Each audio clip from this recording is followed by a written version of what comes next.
I connected in, where the fuck was I? In Atlanta.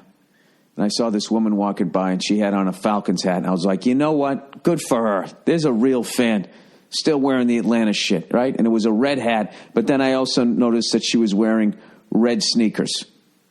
You know what I mean? And then she was also African American. And I just assumed she didn't give a fuck. I learned that from Patrice O'Neal. The first time I saw him with like an Islanders hat on, right? I was like, oh, fuck, man, you like the Islanders? He was like, what? I go, you like the Islanders? And he took off his hat and looked at it. He goes, nah, man, I don't give a shit. He goes, I just like the colors. He had these pair of fucking Islanders colored sneakers on. He told me, he's like, Bill, black people don't give a fuck about, I mean, I'm not saying generally, you know. Here we go, the white guy. I got to fucking make sure I fucking say this correctly. He was saying, generally speaking, we wear this shit because of colors. It's not, you know. And he joked. He just fucking, yeah, he trashed me all the fucking time.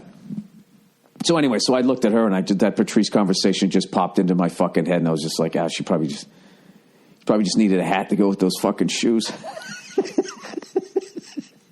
As opposed to white people, we wear the same fucking hat forever. It's all frayed and shit. Walking around with your cargo pants and your flip-flops. I don't think I'll ever get over fucking Northern Florida. I know I've heard a zillion jokes about it, but Jesus fucking Christ. Jesus fucking Christ. There are some characters out there. And what's amazing is it's absolutely gorgeous. And then there's people with like beautiful homes and money, but they're I swear to God, is it me? There's no middle class. It's like when you go to a third world country, it's just like there's just fucking people living in this crazy poverty, and then there'll just be this mansion. I don't know. Anyway, well, you know, probably didn't help that I fucking went to the Daytona 500. Bunch of yahoos like me. And by the way, I fit right in. I fucking fit right in. I'm you know, I don't know. I should be more white collar, but due to some financial reasons, I had a very fucking, I'm pretty much, put it this way. It wasn't until I hung out with a bunch of Patrice stories here. I wasn't until I hung out with Patrice that I realized that macaroni and cheese wasn't a main dish. We used to have all of that shit. Macaroni and cheese with toast was a meal. And I fucking loved it. Get half a tray, just scooping that shit out was the craft.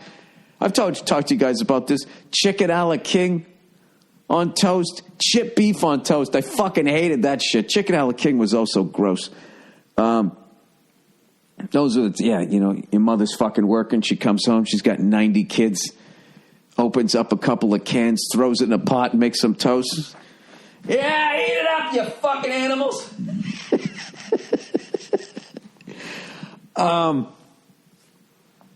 Anyways. Chef Boyardee. You know, when I think back, and this is we didn't know anything about fucking nutrition back then. We weren't never really big on the TV dinners, and I remember I used to ask my mother to get them. I think there was something, I don't know what the fuck it was called, Hungry Jack's or some shit. Something that had Jack in it. It sounded manly. You know, the commercial was all, you know, big chunks of turkey with gravy and mashed potatoes.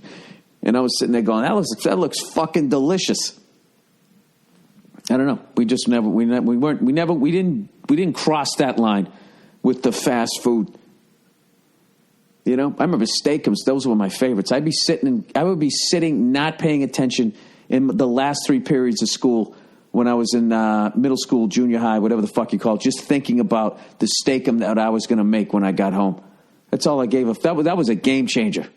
You know, kid from the 70s, 80s, you know, you came home, your parents weren't home, right? Latchkey kid. You come home. The game changer was when you went from making something just room temperature or cold to actually getting the next level. It's like moving up in like, Army ranks or Scientology or whatever, where you get to a new level of security clearance. Okay, you can use the fucking frying pan. And all of a sudden you had a fucking hot meal. I used to cook those fuckers up, put them on white bread, and then you had to eat it real quick because the grease, there was so much fucking grease from whatever cut of meat. Was it squirrel? I didn't know what the fuck it was. It was such a shit cut of meat that the grease would just be coming through the bread. It was fucking gross. Plus, you put ketchup on it and shit. Sorry if I'm grossing you out. Let me get off this subject.